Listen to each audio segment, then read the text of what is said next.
Yo, what is going on, guys? Ripper back here with another video, and today we're coming at you with another watch before you buy. This time it is 2022 Topps Archive Signature Series Active Player Edition. So before we get into that, let's plug the giveaway as always. Giving away a 2018 Juan Soto Update Rookie Card. All you guys have to do is win this is be publicly subscribed, like this video, turn on post notifications, and comment your MLB hot take for 2022. Winner will be picked May 1st or May 2nd. So there's that. So now let's talk about the new product. So if you guys are unaware, we have two new products coming out this week. We have 2021 Topps Big League, and we have Archive Series or Archive Signature Series Active Player Edition. Try saying that 10 times fast.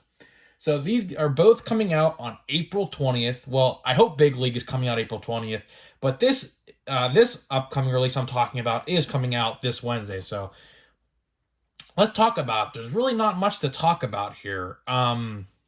So what this product is it is one encased buyback autograph that it comes in a one touch. So what it is, just pretend there is a hobby box. And in that said hobby box is just an encased, one-touched autograph. That's all you're getting with this release. So let's talk about the price point and things like that. So, like I said, one encased autograph in the box. And the best part about it, if you want to look at it like this, is that all the autographs are numbered. They're all serial numbered.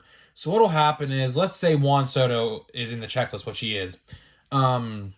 Let's say there's like out of 10. So what'll happen is they'll take a bunch of Juan Soto like cards from like his rookie card to now, and they will number them like on the top here, and they'll sign them on card. So think of it like that. So any card that's came out of the player could be in this release. So it doesn't matter. Any set could be from Heritage, could be from the active series. They could could be in anything. Could be a Gypsy Queen. Could be in anything. So let's talk about the price point. Now, the price point, little steep on this one. So the price point for this release averages from anywhere between $90 to $100, depending on your LCS, Steel City, blowout cards, things like that. So right now they're averaging about, let's say, $95. That's not including shipping. So add $10 to that. So you're probably looking at about $100 to $110 box online. Now, if you go to your LCS, they might be marked down a little bit in case my LCS will probably have these for probably about $80. I would have to assume. The guy I go to, who doesn't live, or the card store I go to is not too far from my house, luckily. He's really good. He marks down his stuff really, really cheap. It's like $10 or $15 less than the online price, which is great for me. So I don't know. I'll talk about whether or not you should buy this or not at the end of the video, but let's talk about the checklist. So in the checklist, if you want to go look at the checklist, it's on Cardboard Connection right now. They just uploaded it 2 days ago. So there's that. So there is 121 auto subjects in this release. Now, be aware, I can't confirm via the checklist, Wander Franco is not in the checklist.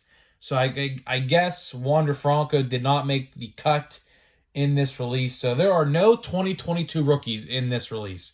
So there's no O'Neal Cruz, Bobby Witt, Torkelson, things like that. So basically, here's how you look at it. I looked at the whole checklist, and here's how I could sum it up. I'm not going to say every name, but basically take the top 3 players from each team and throw them into the checklist. Or 3 or 4, pretty much, because 121. So let's go 4. It's like 30 divided by 121 is 4. Well, almost 4. But, so basically, just take the top 4 players on each team and throw them in there. That's essentially what it is. For the Pirates, I saw it was Ke'Bryan Hayes, Brian Reynolds, Kevin Newman, and I think Cole Tucker, I think that's who it was. So those are probably the best 4 we got. Brian Reynolds and Hayes for sure. Don't know about the last 2 in that. But like I said, no 2022 rookies in this release, unfortunately. They didn't make the cut. I assume they'll make it next year with 2023 Archives Signature Series Active Player Edition. Try saying that 10 times fast, like I said. Um, if you guys are aware, this is actually the first release of two. So later down the line, I think in July, they're going to do Archive Signature Series Retired Player Edition, which honestly, I like that release better because you can get Hall of Famers in that. It's a lot easier to pull a better player in that than it is in this. So now let's get to my thoughts and opinions on this release. So here's how I look at it, okay? This is essentially a lottery ticket. You know, 121 players, there's about 4 players on each team that signed. The good guys are in there like Mike Trout, Shohei Ohtani, Tatis, Soto, Bryce Harper, people like that, okay? So, again, there's a chance you can get a good card. Like, let's see, Salvi Perez, I think Xander Bogaerts, Rafael Devers, Mookie Betts. But again, there are a lot of middle guys in there as well who will fill up the release. Now, I don't know this for a fact, but I'm just going to go on a limb and say that probably the better players in the checklist are probably harder to find than others, probably. I have to assume. I don't really know that, but I'm just going on a limb and saying that. Probably because they're more expensive to pay to sign. That's why. So, my thoughts on this release is if you have $100 to waste, go for it. If not, I wouldn't bother with it. Like I said, this upcoming week and the week after are going to be very big weeks for card collecting. So if you want to save your money, I honestly would, because guess what comes out next week, guys? We got 2022 Bowman and we got Donruss Baseball coming next week. One's coming out the 27th, the other's coming out the 29th. So at the end of the day, would you want to waste $100 on one autographed card? The players in the checklist aren't necessarily bad players, but it's just, if you want the good ones, it's probably harder to find. Like I said, if you have $100 to spend, go for it. But in case of me, who likes to spend cards on a budget, I like to space my money out on different things. I just don't like to spend all my money on trading cards and sports cards. I'm not going to pick one of these up. I'm not. There's no value in it for me anyways. Maybe for someone who likes opening them and only collects those one-touched autographs, then go for it. But like I said, we have Topps Big League this week coming out the same day. Next week, we have Bowman and Donruss Baseball. And the week after that, I forgot to mention, we got Diamond Kings Baseball. So there are a lot of baseball products coming out within the next 2 to 3 weeks. So it all depends on your money situation. But I honestly, personally, wouldn't waste $100 on this. If you can get it for a deal, like the most I would honestly probably pay for one of these is $60.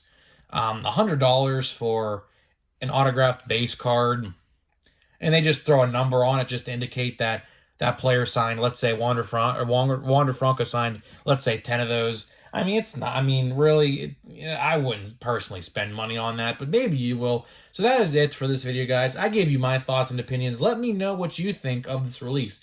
If you buy these, how many will you buy? Like I said, I personally won't, because big week or 2 or 3 of sports cards, particularly baseball card releases. So, guys, that's it for this video. Make sure to like, comment, subscribe, and I'll see you guys in the next one.